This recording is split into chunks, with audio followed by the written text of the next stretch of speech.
Hi everybody, welcome to another episode of the Lake to Lake Girls. We are your hosts, Amanda and Tiffany. How's it going? It's snowing. Is it? And from my tone of voice, you can tell You're so excited. I am about it. I came so in excited. and I was like, I'm over this weather. I'm over it, but anyways. Well, think about it this way. We are in mid-February as of Friday, the 14th. Yep. So we got, what, a month left? Of winter? Yeah, like March. I'd say like at least a month and a half. Well, I'm being positive. Well, I mean, like, be a positive peeper, Amanda. Calendar-wise, we have like a month left, but I'm thinking meteorologically, like we're seeing 30s on Thursday and Friday. Oh, thank God. But then it's back down to like the lows. Yeah. But like it's a shimmer of hope, and like 30s, I'm like I can cope with this. I can run outside. I could run outside with it 30 degrees. New Yorkers are like, we expect so little out of the weather that we're like, yes, 30. 30, I'm going. 30. Yeah. I can like leave my house and be okay with life. I could wear a light jacket and be okay. You know, but my in Georgia they're like exactly. One of my sisters lives in North Carolina, and she's like, oh, it's 40 today. I'm like, oh. I'll be like, I'll cut you. I'm like, yeah, exactly. I'm like, my heart just bleeds for you and your issues, 40-degree weather. Your the troubles you have. So sorry. It's all about perspective, I guess. Yeah. Like in Georgia, I got a text message because I DJ on some weeknights, and this is says, due to inclement weather and power outages, the DJ Trivia Georgia office may be closed for much of the week. Oh, jeez. So they're canceling like the DJ gigs out in Georgia in the company that I work for. Due to inclement weather. We just laugh at it, but they're totally like they're in water. so unprepared. Like yeah, they're cats in water. Experience that all the time, and they're just totally not used to it. And so it's easy to make fun of them, but it's kind of true. They don't know what it is. They don't understand what we go through on a day-to-day basis.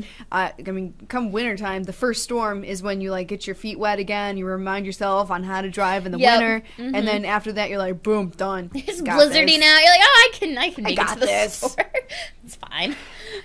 Roads are closed? Yeah. No. Right? No. We got this. Yeah. Especially with like the lake effects, and like we get hit pretty hard. Well, it was kind of funny. I was driving from Romulus into Seneca Falls, and it was like not sunny, but like the sun was out as it was setting. Yeah. And then I get to Seneca Falls and it's snowing. I'm like, what is this? It's the Finger Lakes. Yeah. Welcome to us. Upstate New York weather, that's for sure. And one other thing.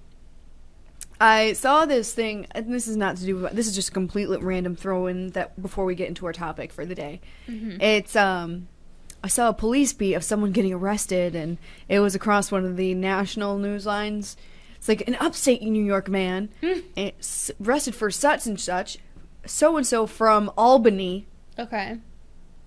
Albany's not upstate. Okay, that totally depends on who you ask. I know. That could be an entire show unto itself. To me, I'm like, we're upstate. We are upstate New York. Yeah, well, okay, if you ask people in New York City or Long Island, anything in Westchester or above, Westchester to like Poughkeepsie or Albany is upstate, and we're like, we don't even exist. We're like Ohio or something. That's what people... We're Western New York, you know? Or Central New York. I consider pretty much everything, like, from Poughkeepsie on up upstate New York. You know what I mean? South of there, it's like Westchester, you know, like... You start getting into those counties, it's definitely more downstate, but... I can understand that, but... I'm like, there's so much more state up here! Hello! What do you call Albany?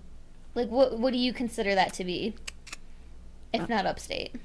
I call it Albany. I don't even really call it anything. I don't even know what I would call, what's on the border of Canada. Oh yeah, like St. Lawrence. Yeah, I don't call anything like. I think of like the Adirondacks or something. Yeah, that's true. Yeah, I just upstate New York. To me, for some reason I'm just like, no. Well, Albany. You know, I saw on BuzzFeed once. It's one of those things like 30 things only people from upstate New York would like know or whatever. And a lot of it was actually centered around, like, the Albany, Saratoga area. And I was like, all right, whoever wrote this was definitely, like, from there. Yeah. But I was like, okay, interesting. Yeah. Well, I digress. I just wanted to throw that out there. Today's topic, it's college. Mm-hmm. Or higher education. Yeah, higher education, after high school. Whether it be trade school versus college versus what have you. Mm-hmm. And what's worth more right now, going to college, waiting to go to college, is it worth it? Okay. Kind of thing. Mm-hmm. And, I got my 4-year, you're working on your master's, so you're going to even the next step, and after that it's a doctorate and hell no. your PhD. Well, yeah, PhD and doctorate, but I'm not doing that. Me either. I'm done. Yeah. I might get my master's, thinking about that, but that's why I wanted to talk about this, because I am contemplating going back for my master's and picking what would be the most beneficial to me. Mm-hmm. And to get my degree in, because I mean there's so many options out there, there's so many things that you can do, but is it worth the money in terms of the job market right now? And are you going to get paid what you're worth? Because not all 4-year degrees are alike. Not all majors are created equal. Definitely for not. Sure. And is like the cost going to outweigh the benefit, or is the benefit going to outweigh the cost? And I mean, you pick a degree like we were talking about art history. If you're an art history major, what are you going to do with that? You're going to really, like, are you going to work in a metropolitan area where you can go to a museum and be a museum director? It's a much more limited field than, like, say maybe getting an engineering degree would offer you.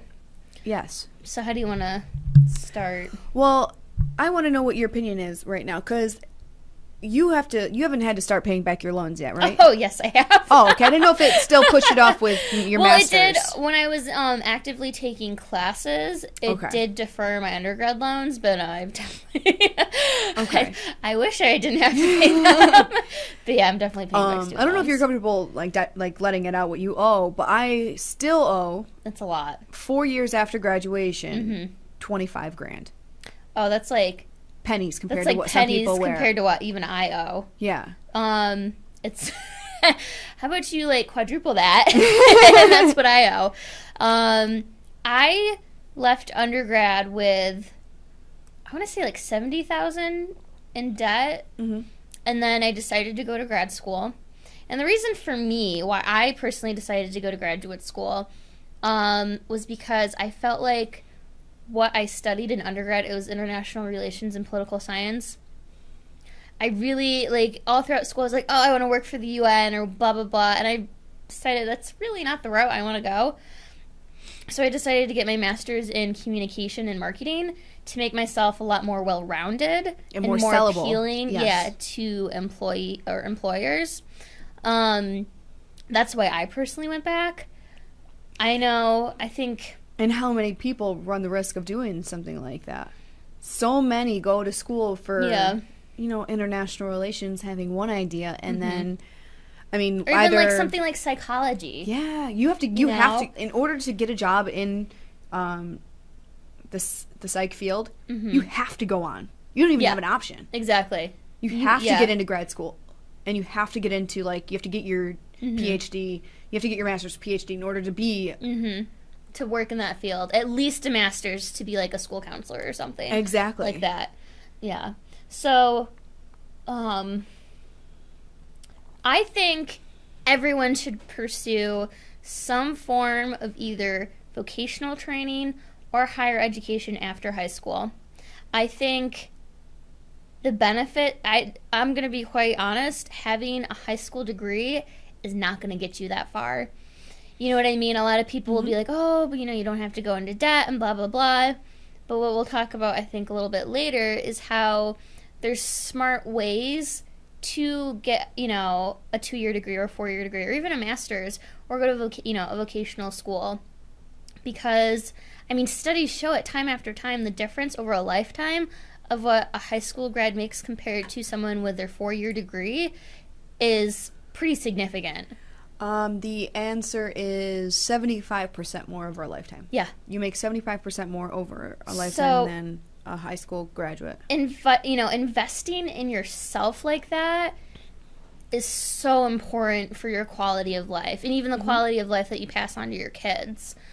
Now, when would you say is the right time to go? Because personally... That's hard. Exactly. It depends on every person. You're seeing a lot of, what do they call them, non-traditional students, which are like adults. Yeah, adult learners or whatever. 28 to 38 to 48 to 50. I mean, they're older and older and older.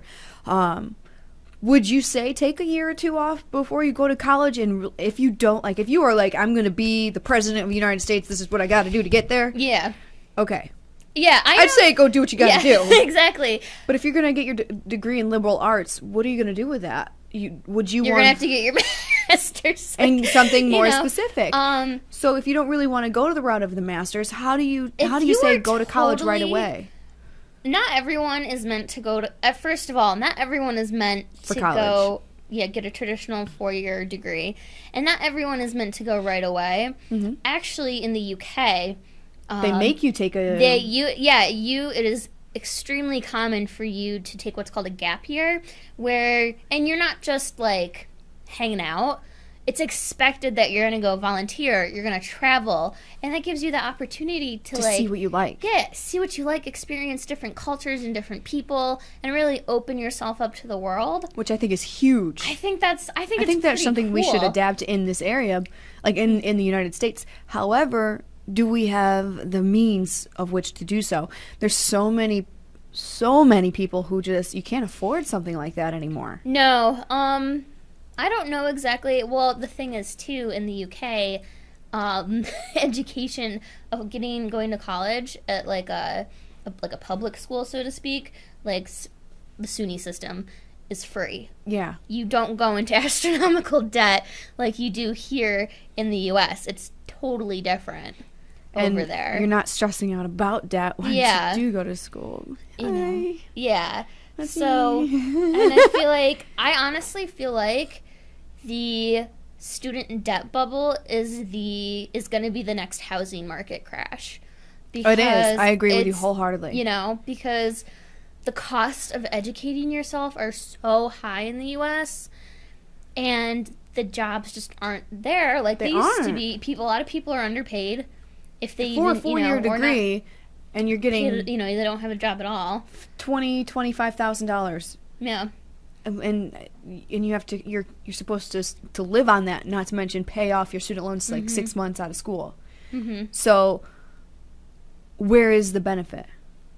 That's what's in, like, and you're not guaranteed to get a job in your career. Like, thinking about, and it was really sad to me. Not sad like as in pathetic, as it was sad as in like it was upsetting because I went to community college. I would never give that back in a day, like, because I saved so much money by going to community, and that's why my debt is so low. $25,000, like, that's why I'm so low. And then from there, I went on and got my 4-year, because I'm paying for it all for myself, which a lot of students are. One of my classes had, I guarantee you, 50 to 60 people in it, and I've done career panels back there. I've gone back there and I've talked to students about the field that we're in and about the field that they're studying in. And there's so many of them. Yeah. And then you go back and you really look into what people are doing with that degree. And I guarantee you maybe 10% of them are in our chosen career, in our chosen field. But I find with some jobs, though, and this isn't for every job, obviously something like nursing or like being a lawyer, very specific professions, a lot of people don't really care what your degree's in, as long as you have one. That's very true. It just depends on what's expected. Yeah, it depends on the field you're going into. But also, do you go to get a degree in something as general as business, or do you get more specific like accounting? Because you just set yourself apart. There's going to be 500,000 people with a business degree.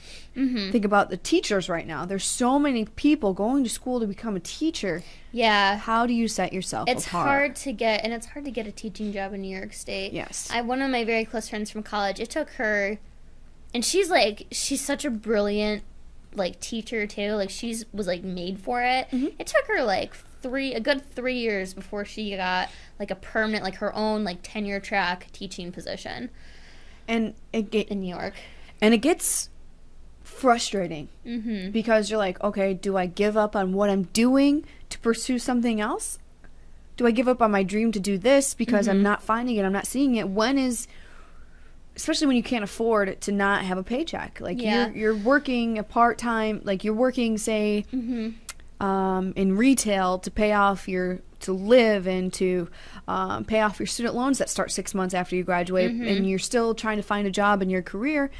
And one of my biggest things was finding an internship after. Like, I interned during school, which was great, but it wasn't exactly everything that I needed. I needed more experience. Yeah, internships are so important, too. And but I couldn't afford it after I graduated. And those can be kind of biased. There's like a middle-class bias, I think it's called, or an upper-middle-class bias, because when you're interning, you're not getting paid. Not at all. Once in a while, maybe you'll get, like, a living stipend of, like, $500 for the entire summer or something, which is, like, nothing. You'll get lucky if you get paid anything. Yeah, so you need to have a means. Say, you wanted an intern for, like, a popular magazine or publication company in New York City.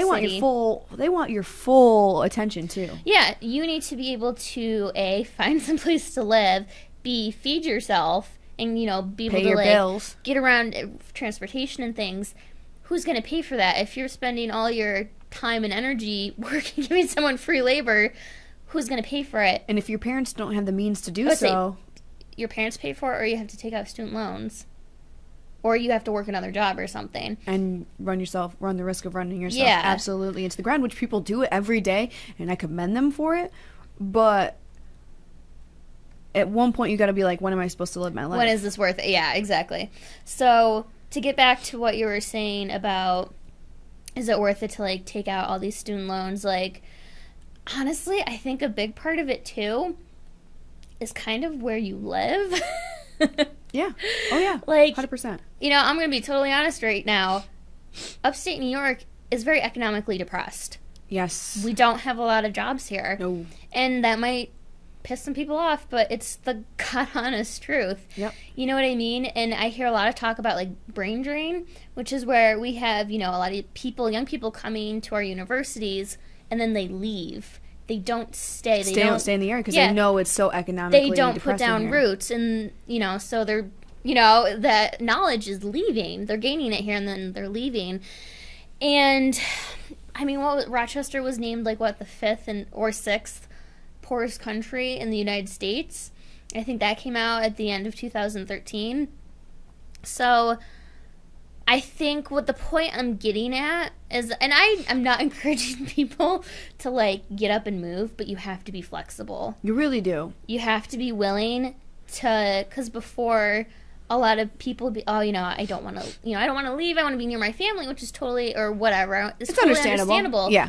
But sometimes not realistic. Yeah, if you get a job opportunity that is, say, 6 hours away, or even across the country, you gotta get up and take it, because you might not get that. And it's not just upstate New York. There's other parts of the country, too, that is, pretty economically depressed.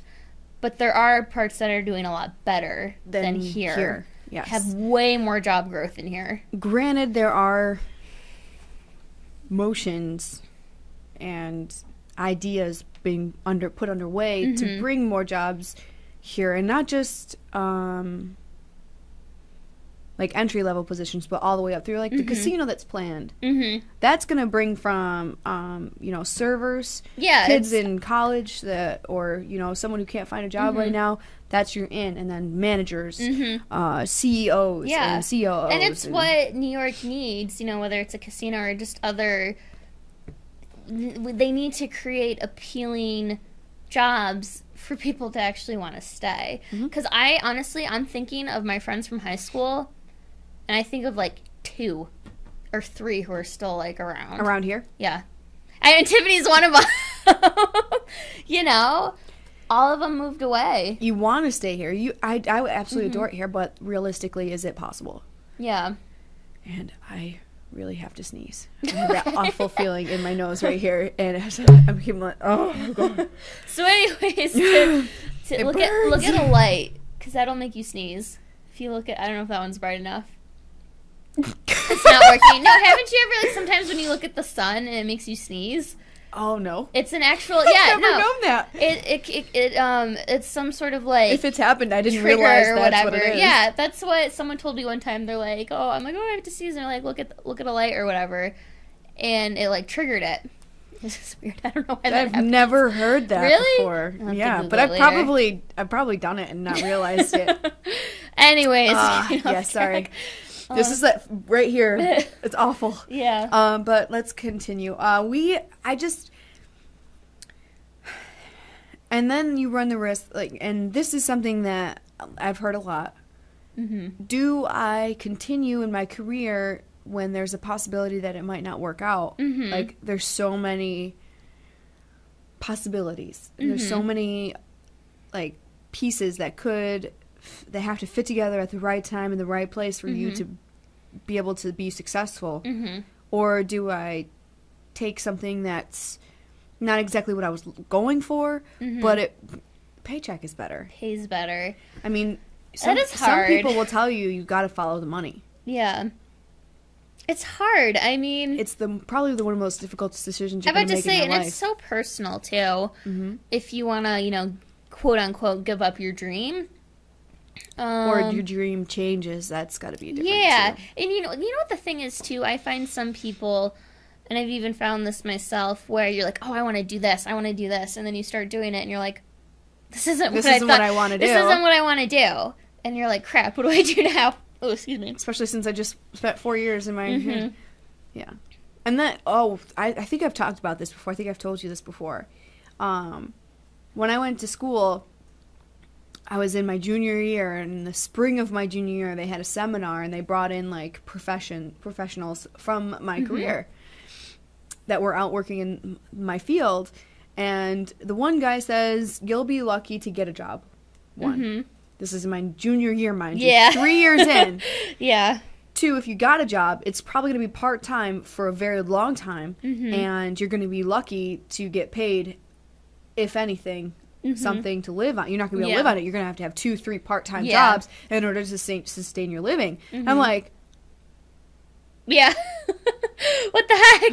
My 3rd year. Yeah. I'm in my 3rd year. Yeah. Like, they should put that at orientation when you're doing it. Like, to know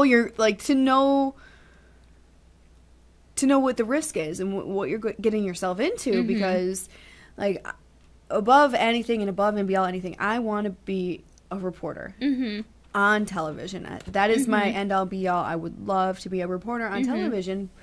But, like, if you look at, some of these news stations, you have people who have literally been there years. Yeah, and I'm their talking entire career.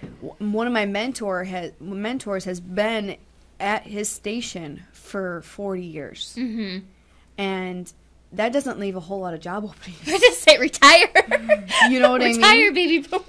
And well, that's kind of, I think, part of the issue too, is that baby boomers are retiring later because they have to. They can't live on exactly. like their retirement, like, or Social Security or whatever. This question was posted on TV the other day, like, will you outlive your money? Reality is, you probably will. And then what are you gonna do? It's so frustrating. Like, we're screwed now, and you're screwed in the end. Yeah, it's a pretty pessimistic way to look at it. I'm not trying to be pessimistic. I'm sorry. But, like, I've like, you can tell I've been frustrated about this, because you're like, okay, well, how am I supposed to start a life? Yeah. And it's true. It's hard. It's very hard. It's worth it in the long run, I believe. Yeah. But I think it pays off in the end. It does. And, like, how are you supposed to know at 16, 17, 18 what the heck you want to do for the rest of your life? Well, you also said that yourself. Like, you brought this up before we started the show. Was, you know, back in the day, you got into one career and you stuck with it the rest of your life, even if you hated it. You know, you worked at, you know, for an example, like a factory job. You worked on the assembly line, and like in my dad's family, like my grandpa, his brothers, like family their business father, kind of thing. They all, you know, they all worked for like General Electric or like whatever like sort of factory jobs there were in Syracuse at the time, and they retired from that. That's what they did their entire life, and they didn't have, you know, they didn't have to go to college to do that. No. You know, they had a high school diploma, and then some of them even didn't. I don't know, you know, and then they made a good living off of it, but it's not like that anymore. No, it's not. You know, turnaround is so crazy. Yeah, anymore. That's not the kind of jobs we have, and jobs like that are even fewer and far between because of technology too. Yeah, exactly. Either it's being outsourced overseas, or robots are doing it. Cheaper labor. Yeah. Which, I mean, you think about, oh, this is so great. Technology is doing all this for us, but look what else it's doing. Look at the ramifications of what else it's doing. It's taking away jobs. Have you ever seen Terminator? Yeah. What is it in the first Terminator? I think that year is coming up pretty soon where the robots like take over. But anyways, getting off track. But I do think getting an education or getting higher education is probably one of the best things people can do for themselves. But it's about kids knowing nowadays when and what and have to be so much smarter about it, because when we started school, the economy didn't crash. It was like 2 years after that happened. So the environment we started in was completely different than what we graduated in, which kind of sucked for us. It did. It kind of threw us for a loop. And then you see, I know a lot of people I went to school with are still in school because they're changing it around so much. Yes, that's true too. I can think of at least one person off the top of my head, I'm not going to say her name, who is going back to school for a completely different career than what, you know, they went to college for right after high school. But being the age that she's at, which is probably our age, around our age, you still have to live. You still have to live. Yeah, so she's still going to have to work and go to school full time. Yeah. I know a friend of mine, she went to school to be a teacher. Okay? And she just graduated. She's a little older. I think she's 20. She was 28 when she just graduated, and to be a teacher. And when you're a teacher and you're student teaching, you're not allowed to have an outside job. Did you know that? I did not know when that. You're student teaching, you are not supposed to have a job. But meanwhile, she had a house and a mortgage she had to pay for by herself, mind you. This is her living alone. She has custody of a young man in her family. She had to take care of him and her regular bills. I mean, she's 28 years old, a mortgage, and you're not supposed to work. She had to work. Yeah.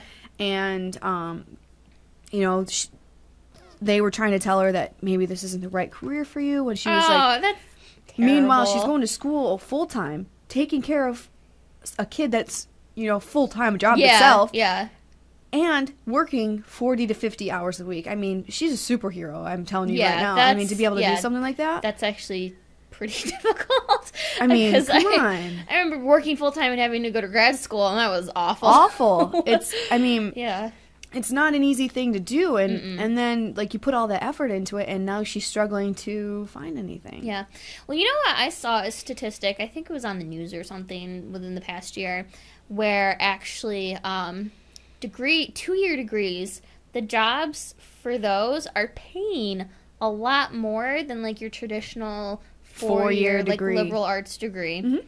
And you know, that's, you know, maybe that's the route to go. Something to look into. For some people, you know. But there's also that negative stigma to, oh, you had a 2-year degree? Please. I got a 2-year degree and I'm doing pretty well for myself, and I'm you know, I'm in my career.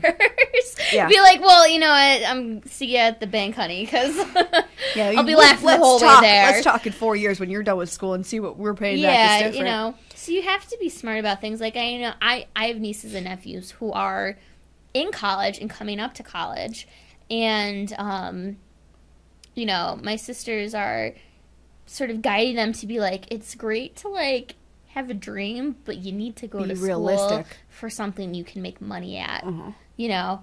And I tell you, engineers, because I think my boyfriend looked up like what are like the most top 10 like in demand jobs right now. I swear to God, like 7 of them were like just different engineers. It's the way to go. It is. It really is.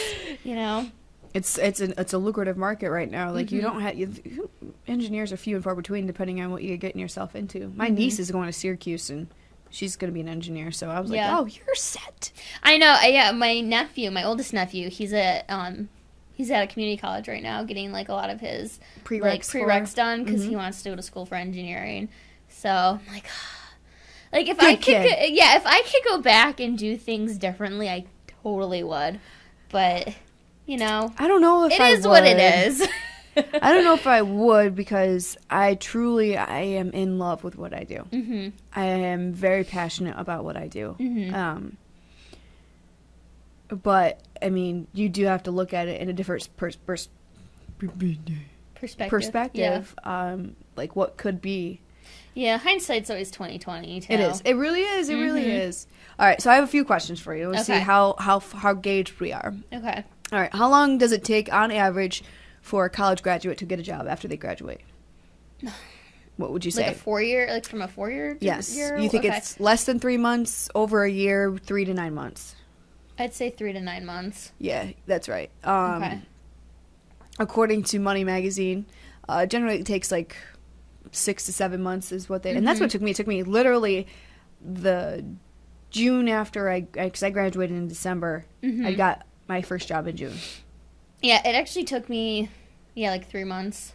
It's not in my field that I studied, but, you know, it took me. Yeah, I had a job. I was a manager over at a restaurant, but in my field it took me 6 months. Like in your career, yeah. I mean, it was weekend and part-time, but it was something. I gave myself a deadline and I met it, and that was one of my biggest, like, oh, yeah. Did it. Okay. Yeah. I'm so happy. All right. What percentage of college graduates move back home after graduation? Would you say pretty high? Would you say it's 1732 or 48%? I'd say 48. Yeah, you're correct. I'm about to say it's probably like half. Survey of our class 2006. Yeah. It says that almost half will move back home. Did that? Yep. Still there. Yeah. This percentage tends to go up when students graduate in a year when the economy is poor, and that's exactly when it was. It was just god awful. Yeah. All right. How long do most recent college graduates plan to stay in their first job? Now, some people, I think, stay in their first job way too long because they get too comfortable. Yeah. That's got to be, like, you have to keep on going. If it's not, like, your ending ground, if you didn't get your end-all, be-all job right off the bat, that's scary, too. And I can totally, like, testify to this because you really don't want to quit your job without having another one lined up. Ready to go, yeah. That's not even a joke. That's serious. It's a very big step. And, like, there's no guarantees. Yeah. Why would you... I would not in this economy. I would not recommend quitting without a job already lined up. Yeah, exactly. If you can help it. Well, the answer is about 2 years. I've been at mine at 3. I would say I've been at mine at 3 now too. I'll be 4. Well, actually, it's almost 4. It's 4 in June. Yeah. Let's see here. How much? Nope, we already did that. About how many jobs will the average person have in his or her lifetime? We already kind of did something like this. Oh, because we're so different from back in the day when you had one career and that's what you stuck with. I said 5. The answer is about 12 to 15. Oh my god! Well, do they mean like every single job from like the time you start working to like? The average worker currently holds 10 different jobs before they're 40, and this number is projected to grow. They're saying that it's going to be more. Wow. Forrester Research predicts that today's youngest workers will hold 12 to 15 jobs in their lifetime, but don't panic. You won't hold so many jobs that you have to go through the whole job search process every year or two. I think it does mean like when you start at 14, 15 years old. I think. Yeah, I might just okay. That makes more sense. I think that includes that. Yeah. But I mean, these are very real statistics. Interesting. I want to...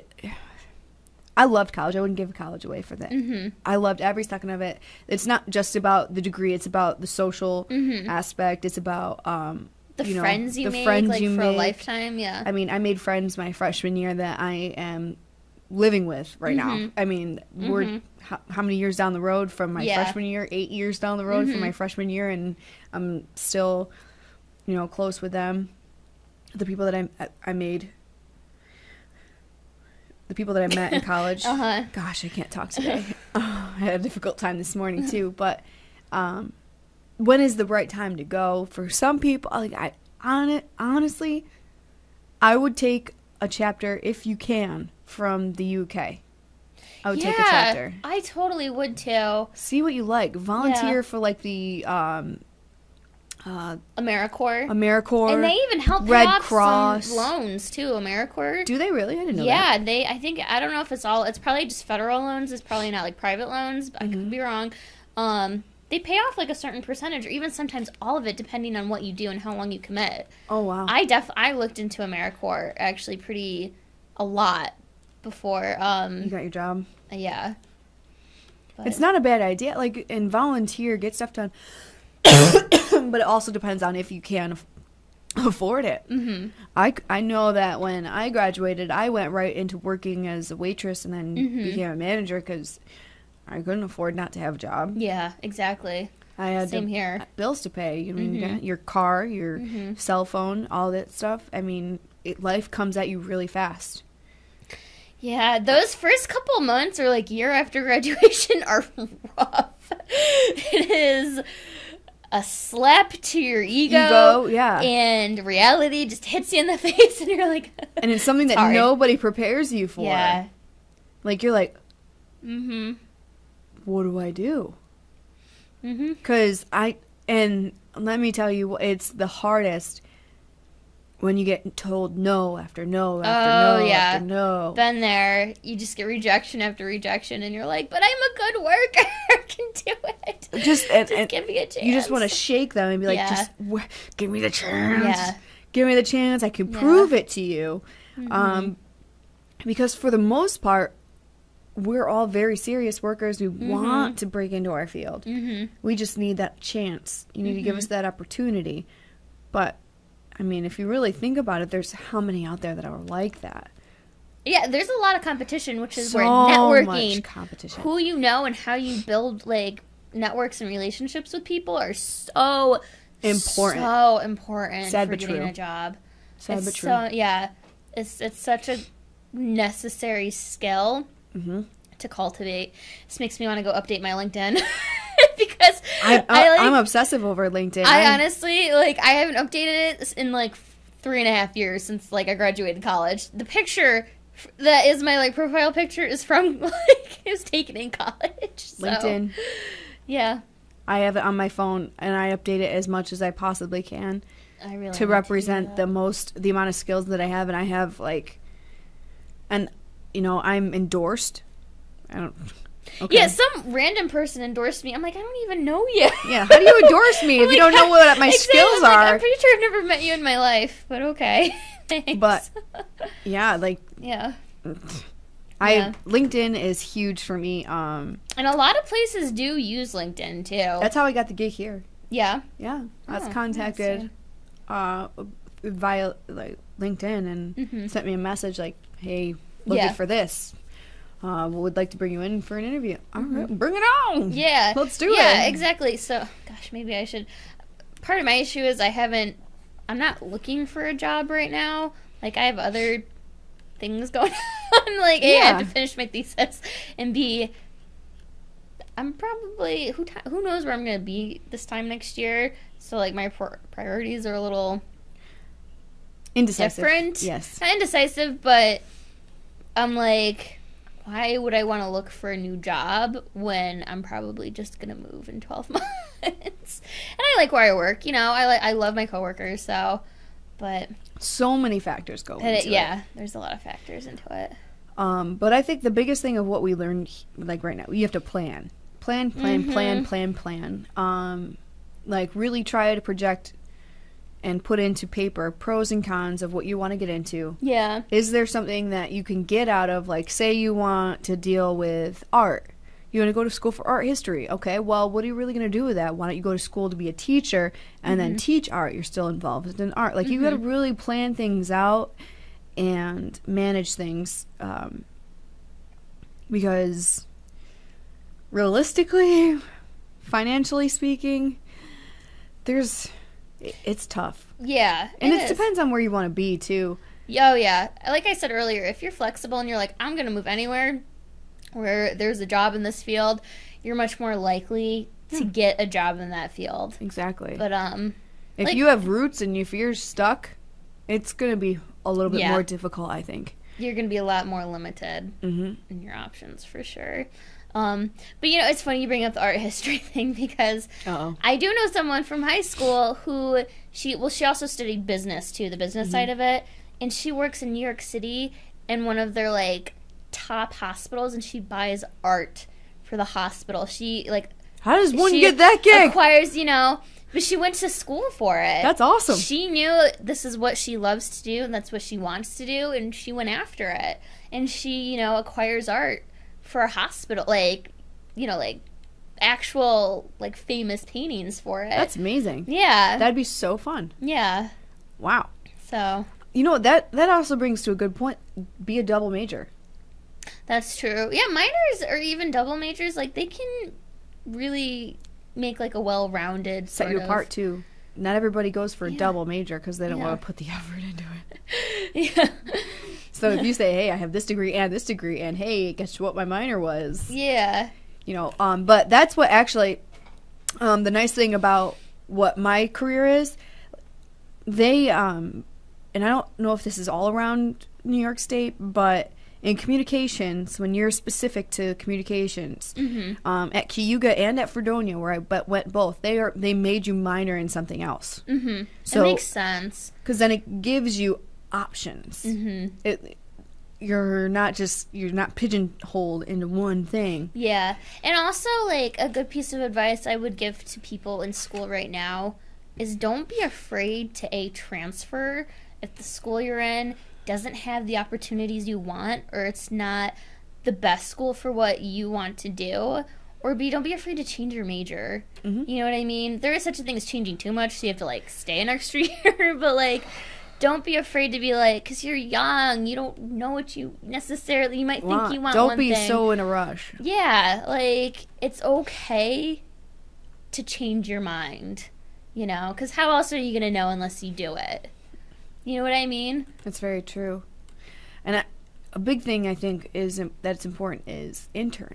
Yes. Intern. Yes. Internships are huge. And I would even go one farther and say, don't wait till college. Start an internship in high school. Yeah, like during the summer or something. Oh, yeah. Like, or even, like, on the weekends, like 5 hours a weekend. Why not? Oh, yeah. Get some time into it. See if it's something that you really want to do. Because, I mean, what if you go to school 4 years?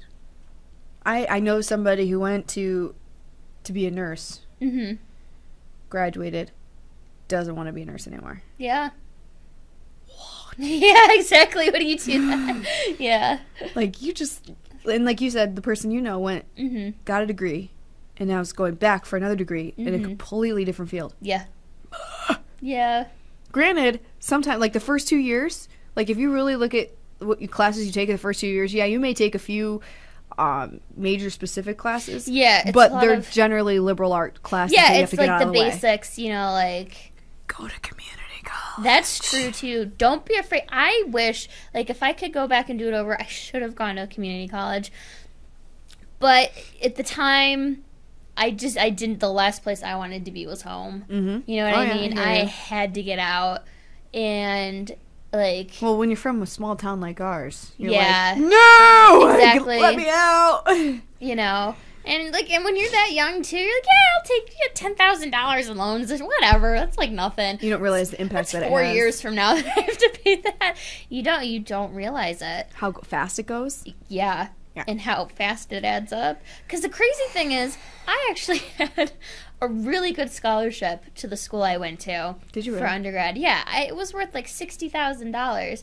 And I still still ended up with like $70,000 in debt. So think about just how expensive that is. Yeah.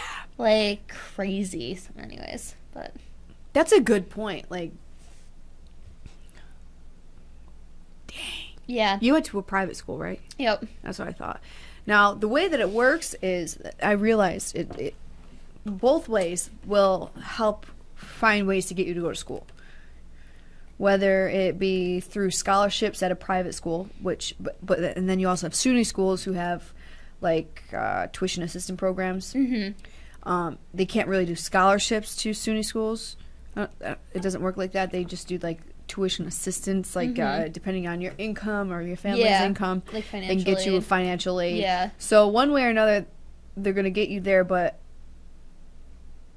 you have to go to the right people and talk about, like, don't just go straight for student loans. Don't expect that. You go for try to get scholarships. Yeah, get grants. You know, outside, there's so many outside organizations that offer grants and scholarships. Apply for everything. Yeah, and even if it just is like $200, $300, $500, that'll pay for your books semester. Yeah. Those are expensive. Those are obnoxiously expensive. And you know, the most frustrating part to me was I learned really quickly, like, after my freshman year, I got so excited. I was like, I'm going to go get my books, and, you know, got them early, was ready for the first day of class, and then the teacher, you go in the first day, and you bring out the book that, you know, they force you, that costs like $400 because it has a specific CD that you have to use, that has like a login that can never be used again because it's going to be outdated by next semester, so you can't resell and then it back. You try to sell it back, and they don't take it. Well, we don't really need that. What? So I always, literally, I waited until after the first or second week and got my book then. Be like, I'm going to make sure you're going to make me use this book before I pay for this. Because this is not cool anymore.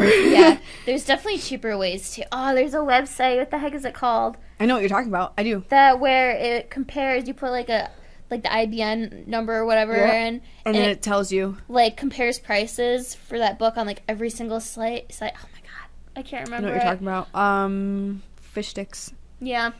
Use that site. It can save you a lot of money. Yeah. Amazon does it too. Amazon will buy back your books too. Yeah. You know, it was kind of funny.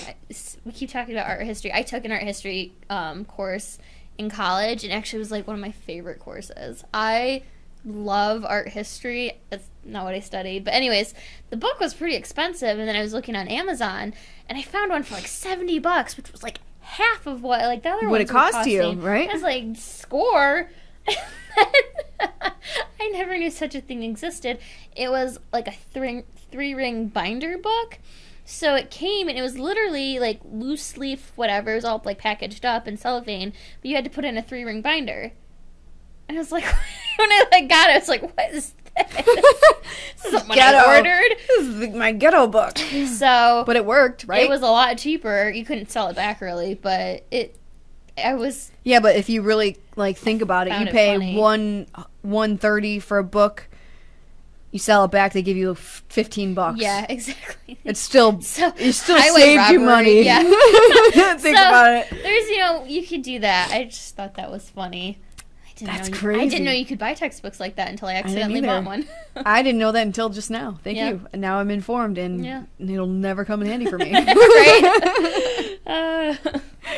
But I mean, don't like I'm being pretty pessimistic just because of everything that you got. Like, we're dealing with in real life right now. Yeah. But honestly, there's nothing that beats a college education or trade school. You need it. You need it. You have to get some kind of vocational training or an apprenticeship or a 2 or 4 year degree. You have to we can't stop as a society. If we stop getting higher education, we stop bettering ourselves. I think we should take a look at this whole free education system thing, personally. Yeah, right? Let's go UK. Yeah, I don't know how it works. I don't know how they do that. Yeah, because you have to have professors and everything like that. It's somehow built into the taxes, I think. Oh, okay. But still, it's like, damn. How do you do that? You know? Huh. Yeah. Interesting. So. I think I might have to look into that. Yeah. Well, it is 6:49. We are the Lake to Lake Girls, and we will be back next week with another show. Yep. Wow. Hopefully Remember, it warms up for us. Friday is Valentine's Day. Yeah. Do not forget Yeah. that. Importante day. See you next time, guys. Bye.